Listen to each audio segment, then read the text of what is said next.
കൂപ്പുകരങ്ങളോടെ ആരാധനയ്ക്ക് യോഗ്യനായ കർത്താവിനെ, അൽത്താരിൽ എഴുന്നള്ളിയിരിക്കുന്ന ജീവിക്കുന്ന കർത്താവിനെ കണ്ടുകൊണ്ട് ഒരുമിച്ച് പ്രാർത്ഥിക്കാം. പരിശുദ്ധ പരമ ദിവ്യകാരുണ്യനാഥനായ ഈശോയ്ക്ക് എന്നേരവും ആരാധനയും സ്തുതിയും പുകഴ്ചയും ഉണ്ടായിരിക്കട്ടെ. കണ്ണു തുറന്ന് കർത്താവിനെ കാണാം. ഹൃദയത്തിൽ സ്നേഹം നിറയട്ടെ. നിന്റെ ദൈവത്തെ നീ ദർശിക്കുമ്പോൾ നിന്റെ ഹൃദയത്തിൽ സ്നേഹമുണ്ടാകണം. കാരണം നീ ദർശിക്കുന്നത് സ്നേഹത്തെ തന്നെയാണ്. തമ്പുരാനെ, സ്നേഹം തന്നെയായ ദൈവമേ, സ്നേഹത്തോടെ നിന്നെ കാണാൻ എനിക്ക് കൃപ തരണമേ എന്ന് പ്രാർത്ഥിക്കുക. നമ്മൾ വിശുദ്ധീകരിക്കപ്പെടേണ്ടതും തമ്പുരാന്റെ സ്നേഹത്തിലാണ്. നമ്മൾ വീണ്ടെടുക്കപ്പെട്ടത് അവന്റെ സ്നേഹത്തിലല്ലേ?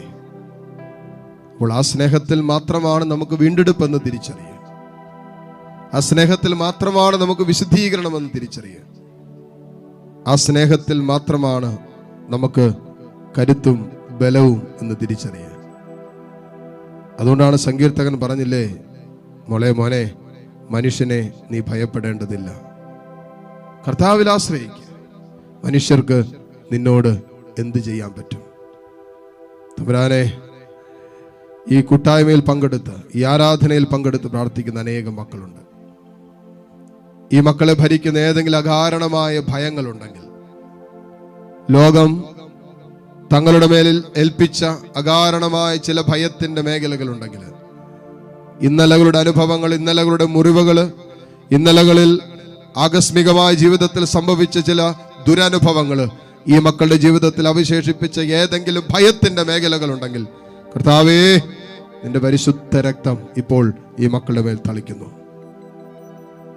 അത്ഭുതകരമായ വിടുതൽ നൽകണമേ. മനുഷ്യരിൽ ആശ്രയിക്കുന്നതിനപ്പുറം ദൈവത്തിൽ ആശ്രയിക്കാൻ, മനുഷ്യരെ ഭയപ്പെടാതെ ജീവിക്കാൻ, ലോകത്തെ ഭയപ്പെടാതെ ജീവിക്കാൻ, പിശാചിനെ ഭയപ്പെടാതെ ജീവിക്കാൻ, കർത്താവിന്റെ സ്നേഹത്തിൽ എന്നും എക്കാലവും വസിക്കാൻ ദൈവമേ നീ ഞങ്ങൾ അനുവദിക്കാൻ പറ. കർത്താവിന്റെ സ്നേഹത്തിലായിരിക്കുന്നവനെ അവന്റെ സ്നേഹം വലയം ചെയ്യും. ദൈവത്തിന്റെ സ്നേഹം വലയം ചെയ്യുന്ന ഒരു ദൈവ പൈതലിനെ ലോകത്തിന്, പിശാചിന്, തിന്മയ്ക്ക്, പാപത്തിന് തൊടാൻ പറ്റില്ല. അവന്റെ സ്നേഹം നമ്മളെ വലയം ചെയ്യട്ടെ. പ്രാർത്ഥിക്കാം. ദൈവമേ, നിന്റെ സ്നേഹത്താൽ തന്നെ ഞങ്ങളെ നീ വീണ്ടെടുക്കണമേ. നിന്റെ പരിശുദ്ധ സ്നേഹത്താൽ നീ ഞങ്ങളെ വീണ്ടെടുക്കണമേ.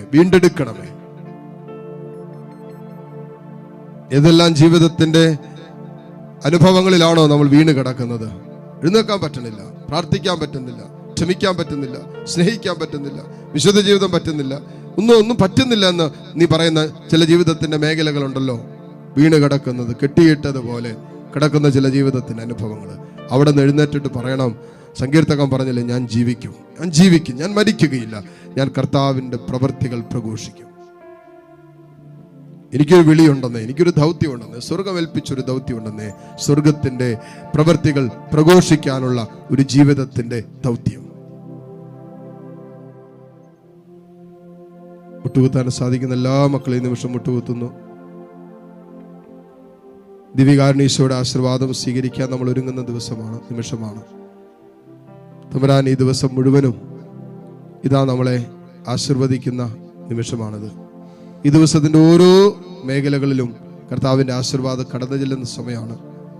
ഈ ദിവസക്കാലം നിങ്ങൾ സമർപ്പിച്ച എല്ലാ നിയോഗങ്ങളെയും ഇതാ ദൈവസന്നിധിയിലേക്ക് ഉയർത്തുന്നു. കരങ്ങൾ ഈശോയിലേക്ക് നീട്ടിപ്പിടിച്ച് സ്തുതിച്ച് പ്രാർത്ഥിച്ചുകൊണ്ട് ഈശോയുടെ ആശീർവാദം സ്വീകരിക്കാം. പരിശുദ്ധ പരമമാം ദിവ്യകാരുണ്യമേ,